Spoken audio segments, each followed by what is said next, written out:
অন্ততপক্ষে 20 বা তার বেশি শিশু মারা যাচ্ছে। আর এরকম পরিস্থিতিতে আপনারা এরকম মবের ঘটনা ঘটিয়ে মিডিয়াকে ডাইভার্ট করার চেষ্টা করছেন, তা নয়তো কি? আমরা কি ভাববো? আপনারা শিশুদেরকে বাঁচাতে পারেন না। এখনো পর্যন্ত সমস্ত শিশুকে টিকার আওতায় আনতে পারেননি। এখনো পর্যন্ত চিকিৎসা ব্যবস্থার বেহাল দশা আমরা দেখতে পাচ্ছি। হামের চিকিৎসা নিতে গিয়ে হামের টিকার বদলে জলাতঙ্কের টিকা দেওয়া হচ্ছে।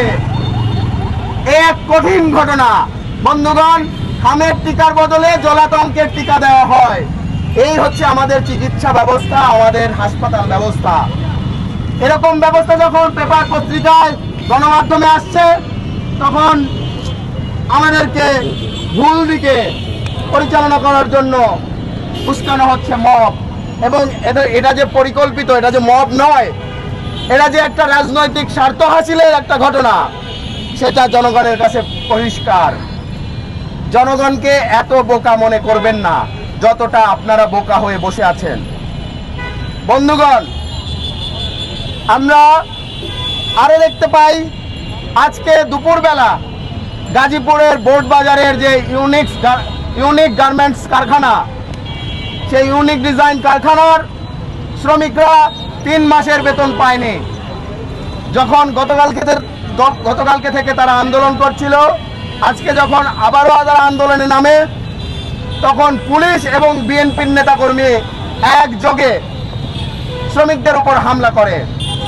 বন্ধুগণ, এই কঠিন পরিস্থিতিতে আসলে আমাদের বলার ভাষা নেই যে 3 মাসের বেতন চাইতে গিয়ে, বকেয়া বেতন চাইতে গিয়ে, আমার রক্ত ঘাম করা শ্রমের মূল্য চাইতে গিয়ে সেখানে পুলিশ এবং যুবদল ছাত্রদলের কর্মীরা হামলা করে।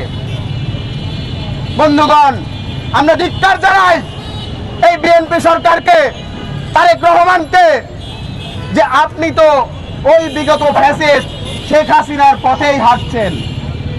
আমরা জানি শেখ হাসিনার আমলে শ্রমিকরা বেতন চাইলে তাদেরকে প্রহার করা হতো। আমরা জানি শেখ হাসিনার আমলে যখন একটি জাতীয় সংকট তৈরি হতো, তখন কোথাও না কোথাও মন্দির মাজার ভাঙচুর করা হতো।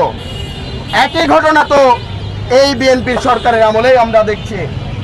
তবে কি আমরা বলবো যে আপনিও ফ্যাসিস্ট হতে যাচ্ছেন?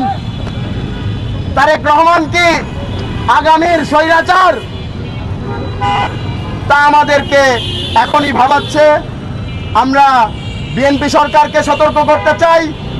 আমরা অবিলম্বে এই সরকারকে হুঁশিয়ারি দিয়ে জানাতে চাই যে এই সকল হামলা এবং যতগুলো মব এবং হামলার ঘটনা ঘটেছে, প্রত্যেকটা ঘটনার তদন্ত সাপেক্ষে বিচার করতে হবে, উপযুক্ত শাস্তি প্রদান করতে হবে। প্রত্যেকটা গার্মেন্টস কারখানার বকেয়া বেতন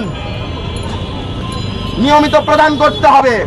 তার জন্য সরকারের পক্ষ থেকে যা করতে হয় তাই করতে হবে।